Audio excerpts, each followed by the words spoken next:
بسم اللہ الرحمن الرحیم الحمد للہ رب العالمین والعاقبۃ للمتقین والصلاۃ والسلام علی سید المرسلین نبینا محمد وعلی آلہ وصحبہ اجمعین ومن تبعہم بإحسان الی یوم الدین اما بعد۔ محترم سامعین کرام، آج کا جو خطبہ ہوا ہے وہ ظلم کے بھیانک انجام کے بارے میں ہوا ہے، لہٰذا ہم سب کو اس کا ترجمہ جو ہے غور سے سننا چاہیے۔ بھائیوں، میرے مسلمان بھائیوں، سب سے برا اخلاق اور سب سے گری ہوئی حرکت ظلم ہے، چاہے جو بھی اس کی شکل ہو۔ اللہ رب العالمین نے اپنے نفس پر ظلم کا انکار کیا ہے۔ اللہ رب العالمین نے فرمایا وَمَا رَبُّكَ بِظَلَّامٍ لِّلْعَبِيدِ، تمہارا پروردگار بندوں پر ظلم نہیں کرتا ہے، اور فرمایا إِنَّ اللَّهَ لَا يَظْلِمُ النَّاسَ شَيْئًا وَلَكِنَّ النَّاسَ أَنفُسَهُمْ يَظْلِمُونَ، کہ یقیناً اللہ رب العالمین لوگوں پر کچھ بھی ظلم نہیں کرتا ہے، لیکن لوگ اپنے آپ پر ظلم کرتے ہیں۔ اور اللہ رب العالمین نے اپنے نفس کے اوپر ظلم کو حرام قرار دیا، اسی طریقے سے اپنے بندوں پر بھی ظلم کو حرام قرار دیا، جیسا کہ حدیث قدسی کے اندر ہے۔ اللہ رب العالمین نے فرمایا یا عبادی انی حرمت الظلم علی نفسی وجعلتہ بینکم محرما فلا تظالموا، اے میرے بندوں، میں نے اپنے نفس کے اوپر ظلم کو حرام قرار دیا اور اس کو تمہارے درمیان بھی حرام قرار دیا ہے، لہٰذا آپس میں ایک دوسروں پر ظلم مت کرو۔ میرے مسلمان بھائیوں، ظلم کا نتیجہ بہت برا ہے، اس کا انجام بڑا بھیانک ہے۔ یہ گری ہوئی حرکت کا مرکز، برائی کا مصدر، یہ اعمال صالحہ کو کھا جاتا ہے، عمر اور رزق کی برکت کو ختم کر دیتا ہے، ہلاکتوں کو کھینچ کر لانے والا ہے، آپس میں دشمنیاں پیدا کرنے والا ہے، رشتہ داری کو توڑنے اور ماں باپ کی نافرمانی کا سب سے بڑا سبب ظلم ہی ہے، اور جس قوم میں بھی ظلم پھیلتا ہے وہ اسے ہلاک و برباد کر دیتا ہے۔ میرے مسلمان بھائیوں، ظلم جو ہے حد سے تجاوز کرنا ہے، اور ظلم کسی چیز کو اس کے اصلی ٹھکانے سے ہٹا کر کے دوسرے مقام پر رکھ دینا ہے۔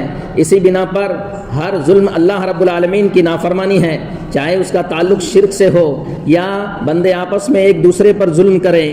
میرے مسلمان بھائیوں، ظلم کی سب سے خطرناک جو قسم ہے وہ یہ ہے اللہ رب العالمین کے ساتھ شرک کرنا۔ اس کا خطرہ بندوں اور بستیوں کے اوپر آتا ہے، اور اسی بنا پر شرک کو سب سے بڑا ظلم کیوں کہا گیا ہے؟ کیونکہ اس میں عبادت کو اس کی جگہ سے ہٹا کر کے دوسرے کو دینا جو اس کا مستحق نہیں ہے۔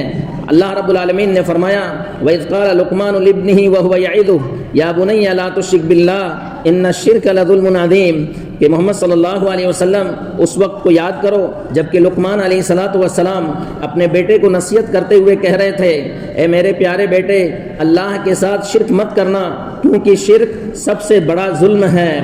میرے مسلمان بھائیوں، ظلم کی ایک قسم یہ بھی ہے کہ آپس میں ایک دوسرے کے اوپر ظلم کرنا، اور دوسری قسم یہ ہے کہ بندہ اپنے آپ پر ظلم کرے۔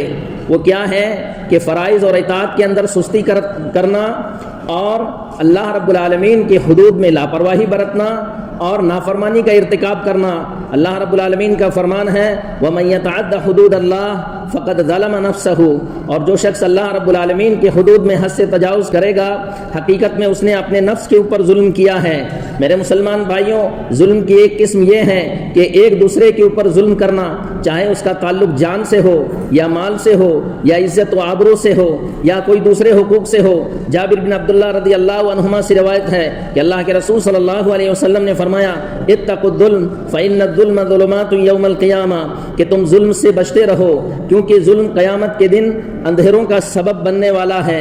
ظلم کی قسموں میں سے ایک قسم یہ بھی ہے کہ ملازم کا اپنی ڈیوٹی اور ذمہ داری میں سستی کرنا، اپنے منصب کا غلط استعمال کرنا، لوگوں کی مصلحت کو ختم کر دینا، اس میں حرام کمائی کے ذریعے اپنے نفس پر ظلم ہے، اور لوگوں کی مصلحتیں ختم کر کے ان کے حقوق سے ان کو محروم کر دینا، یہ ان کے اوپر ظلم ہے۔ حالانکہ اللہ رب العالمین نے فرمایا یا ایھا الذین آمنوا لا تخونوا اللہ والرسول وتخونوا اماناتکم وانتم تعلمون، اے لوگو جو ایمان لائے ہو، تم اللہ اور اس کے رسول کی خیانت مت کرو، اور آپس میں بھی ایک دوسرے کی خیانت مت کرو۔ میرے مسلمان بھائیوں، اللہ رب العالمین سے ڈرو، اور یہ بات اچھی طرح جان لو کہ دنیا و آخرت میں ظلم کے بہت ہی زیادہ بھیانک انجام ہوتے ہیں۔ یہ ظلم یہ مصیبتوں کو لانے کا سبب ہے، اللہ رب العالمین کی سزا کا سبب ہے۔ اللہ رب العالمین نے فرمایا فرمایا وَكَذَلِكَ أَخْذُ رَبِّكَ إِذَا أَخَذَ الْقُرَى وَهِيَ ظَالِمَةٌ إِنَّ أَخْذَهُ أَلِيمٌ شَدِيدٌ۔ اسی طریقے سے تمہارے پروردگار کی پکڑ جب وہ کسی بستی کو پکڑتا ہے حالانکہ وہ ظالم ہوتی ہے، بے شک تمہارے پروردگار کی پکڑ بڑی ہی دردناک ہے۔ میرے مسلمان بھائیوں، ظالم آدمی ہدایت سے محروم رہتا ہے۔ اللہ رب العالمین نے فرمایا ان اللہ لا يهدي القوم الظالمین، اللہ ظالموں کو ہدایت نہیں دیتا ہے، ظالم آدمی کبھی بھی کامیاب نہیں ہو سکتا ہے۔ اللہ تعالیٰ کا فرمان ہے انہ لا يفلح الظالمون، کہ ظالم آدمی کامیاب نہیں ہو سکتے ہیں۔ ظالموں کے اوپر اللہ رب العالمین کی لعنت ہے۔ اللہ رب العالمین نے فرمایا یوم لا ينفع الظالمین معذرتهم ولهم اللعنۃ ولهم سوء الدار، کہ قیامت کے دن ظالموں کو نہ ان کی معذرت ان کو نفع پہنچائے گی، ان کے اوپر لعنت ہے اور ان کا برا ٹھکانہ ہے۔ ظالم آدمی قیامت کے دن سفارش سے بھی محروم رہے گا۔ اللہ رب العالمین نے فرمایا ما للظالمین من حمیم ولا شفیع یطاع، ظالموں کے لیے نہ کوئی دلی دوستی کرنے والا ہوگا اور نہ کوئی سفارشی ہوگا کہ اس کی بات سنی جائے۔ میرے مسلمان بھائیوں، ظالموں کے اوپر مظلوم کی بد دعا ہوتی ہے اور یہ بد دعا کبھی خطا نہیں کرتی ہے۔ اللہ کے رسول صلی اللہ علیہ وسلم نے فرمایا واتق دعوۃ المظلوم فإنہ لیس بینہا وبین اللہ حجاب، مظلوم کی بد دعا سے بچو کیونکہ اللہ اور اس کے درمیان کوئی پردہ نہیں ہے۔ اسی بنا پر سلف صالحین ظلم سے بہت زیادہ دور رہا کرتے تھے اور کوشش کیا کرتے تھے کہ ظلم سے بچیں۔ معاذ بن جبل رضی اللہ تعالیٰ عنہ کو ایک آدمی نے کہا کہ مجھے نصیحت کیجئے، تو معاذ بن جبل رضی اللہ عنہ نے کہا کیا تم میری بات کو مانو گے؟ اس آدمی نے کہا میں آپ کی اطاعت کا بڑا حریص ہوں۔ معاذ بن جبل رضی اللہ تعالیٰ عنہ نے فرمایا صم وافطر، یعنی روزہ رکھو اور نہ بھی رکھو، صلی ونم، تہجد کی نماز پڑھو اور سو، واقتصب ولا تاثم، اور دیکھو حلال کمائی کرو، حرام سے بچو، اور جس وقت مرو اسلام کی حالت پر اسلام کو مضبوط پکڑے ہوئے مرو، وَإِيَّاكَ وَدَعْوَةَ الْمَظْلُومِ، اور دیکھو مظلوم کی بد دعا سے بچتے رہنا۔ معاویہ بن ابو سفیان رضی اللہ عنہما فرماتے ہیں انی لأستحی ان اظلم من لا یجد علی ناصرا الا اللہ، میں ایسے شخص پر ظلم کرنے سے شرماتا اور ڈرتا ہوں جو میرے خلاف اللہ کے علاوہ کسی کو مددگار نہ پاتا ہو۔ میں ان بن مہران رحمہ اللہ نے فرمایا کہ آدمی قرآن مجید کی تلاوت کرتا ہے حالانکہ وہ اپنے نفس کے اوپر ہی لعنت بھیجتا ہے۔ ان سے پوچھا گیا کیسے اپنے نفس کے اوپر لعنت بھیجتا ہے؟ انہوں نے کہا کیا قرآن میں نہیں ہے؟ اللہ رب العالمین نے فرمایا الا لعنت اللہ علی الظالمین، لوگوں خبردار ہو جاؤ ظالموں پر اللہ کی لعنت ہے۔ حالانکہ قرآن پڑھ رہا ہے لیکن وہ خود بھی ظالم ہوتا ہے۔ عمر بن عبدالعزیز رحمہ اللہ نے اپنے بعض حکمراں کے پاس یہ خط لکھا اما بعد فاذا دعتك قدرتك على الناس الى ظلمهم فاذكر قدرت اللہ تعالی علیک، دیکھو جب تمہاری طاقت لوگوں پر ظلم پر ابھارے تو اپنے اوپر اللہ رب العالمین کی قدرت کو یاد کرو۔